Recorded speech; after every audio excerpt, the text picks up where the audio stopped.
Cuando la gente habla de un mapa conceptual, tiende a confundirlo con un esquema o con los mapas mentales. Es como si alguien nos dice que un yogur desnatado y uno griego son exactamente lo mismo. Y sí, ambos son yogures, pero sus características y la forma de elaborarlos tienen sus notables diferencias. Por ello, vamos a ver qué cosas pueden tener en común o no unos y otros. Esquema. Un esquema es una síntesis gráfica de las diferentes ideas más importantes de un tema o idea general.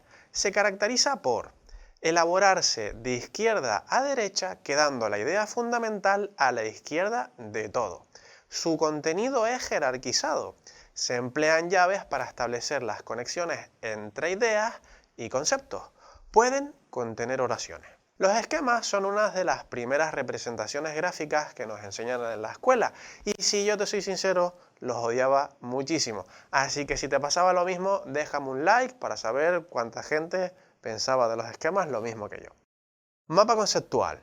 El mapa conceptual también es una síntesis gráfica, pero en este caso gira en torno a un concepto. Sus características son: se realiza de arriba hacia abajo, quedando el concepto en la parte superior. Su contenido también es jerarquizado. Los conceptos se conectan con proposiciones y palabras claves que permiten seguir su orden lógico. Se usan recuadros, rectángulos o círculos para los conceptos y flechas o líneas para establecer sus relaciones. No contienen oraciones, sino una o varias palabras que conforman el concepto. Mapa mental.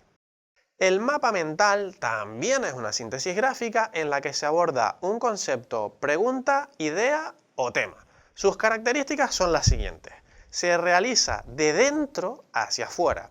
La idea principal debe ir siempre en el centro. Su contenido es también jerarquizado.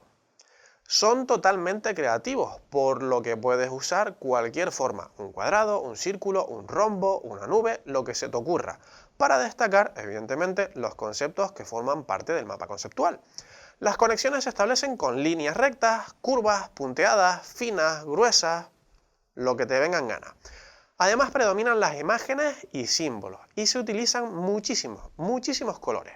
Una cosa que hay que tener en cuenta es que no suelen contener oraciones.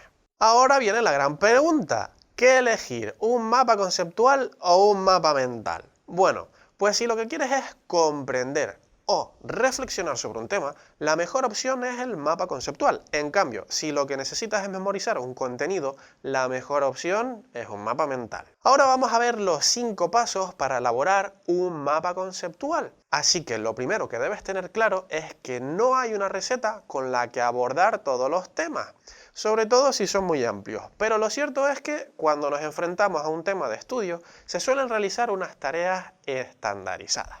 Veamos 5 pasos que puedes utilizar para elaborar un mapa conceptual. El primer paso sería definir. Es importante definir un concepto o pregunta central al que el mapa conceptual va a dar respuesta.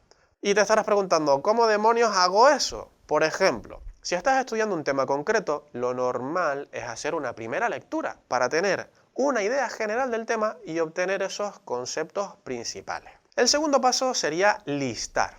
Una vez leído el texto, se hace una segunda lectura en la que se buscan los conceptos relacionados con el principal y se listan de forma jerárquica. El tercer paso es conectar. Con el listado logrado en el paso anterior, se establecen las diferentes conexiones entre los conceptos. En esta fase puede que se te queden algunos conceptos o ideas clave colgados, pero tranquilo o tranquila.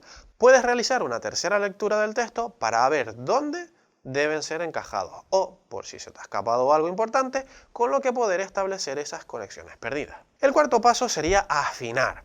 En este paso se traslada el listado con sus relaciones al mapa conceptual.